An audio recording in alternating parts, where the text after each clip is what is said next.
I would say I'm probably up there with the top 10 Bruce Lee collectors in the world.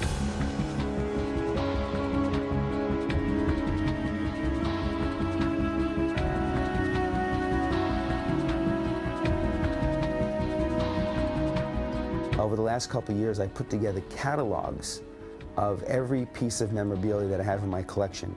So over the last, I guess, 4 years, I put together 8 different catalogs. And in each catalog, I show anywhere between 400 and 800 items. So when I add up all the items in all my catalogs, it's well over 3,000 different Bruce Lee items that I have as part of my collection. He was a very inspirational figure in my life and role model.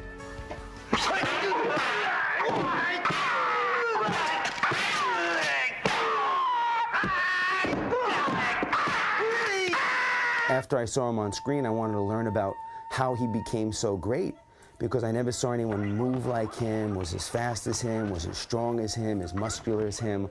So I started buying books, and I used to take the bus down to Chinatown, and I used to find all these different magazines that came out in Hong Kong at the time, in Japan, and that's how I first started collecting. And I wanted to learn as much as I could about him, because like any great figures, you want to learn what makes them so good. How did they become so great and accomplish so much in their life, and in his case, in such a short period of time?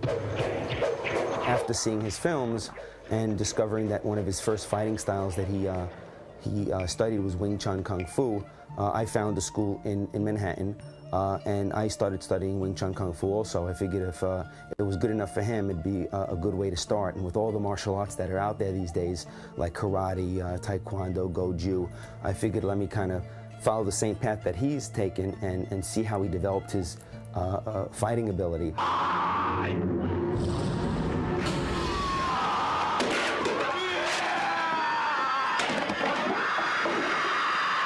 The first magazine I purchased was back in 1973 or 4.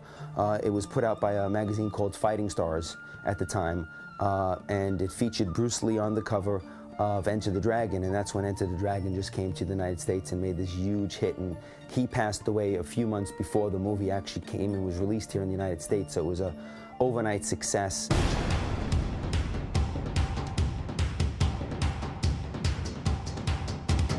He was on the cover of Black Belt, which came out in 1967 while he was still alive, and that's a very rare and sought-after piece. Also, the TV Guide that he was on when he made the Green Hornet series, they featured him on the cover of TV Guide, and I have that in my collection, and that's another rare piece. But I guess the most rare are the autographs that I came across years back that he actually signed, either a credit card receipt or someone's autograph book that he signed, you know, from Bruce Lee.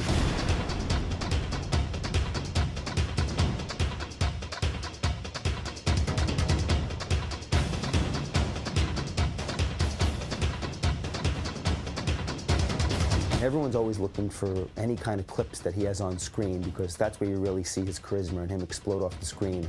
So no one can find this half-hour episode of Blondie where he had a feature role in it as a Kung Fu instructor. And everyone's searching for that. And throughout my talkings and dealings with people throughout the world, that's the question that everyone asks. Did you find the Blondie episode yet? Do you know anyone who has it? Is it coming to video? And no one seems to be able to locate that one episode.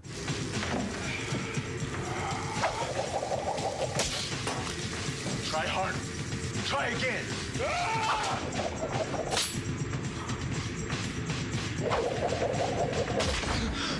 Victims. We all.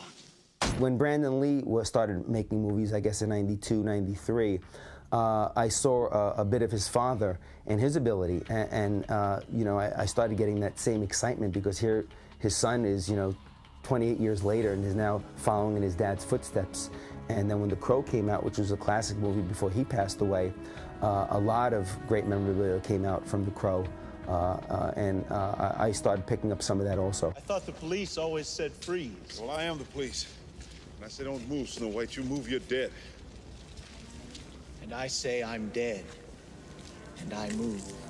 You hear a lot of stories about, you know, their death and how coincidental it was that, you know, Bruce Lee made 5 movies and then passed away, and Brandon Lee made 5 movies and then passed away. And there was a lot of similarities, you know, just before they were making this, you know, international superstardom, they both passed away at the height of their career. And, you know, I just think it was what it was, and I don't think there's any connection to superstition. I don't really believe in that.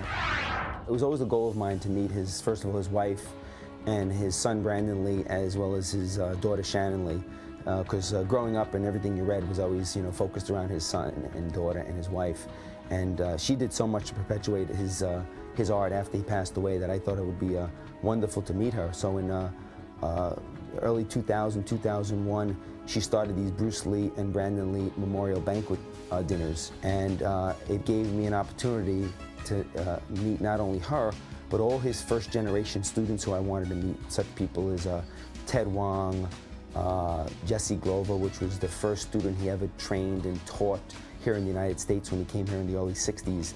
I usually will bring by some memorabilia for them, and they usually love that, either pictures of Bruce Lee and Brandon Lee together, or pictures with them in a photo with Bruce that they never even saw before, and I'll usually give it to them as a gift.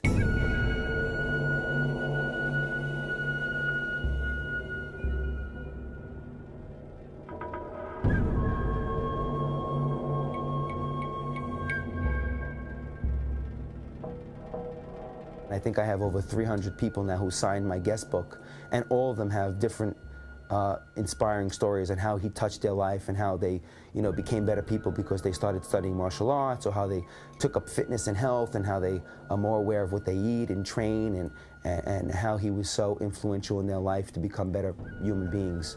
So I think he's touched and inspired a lot of people's lives.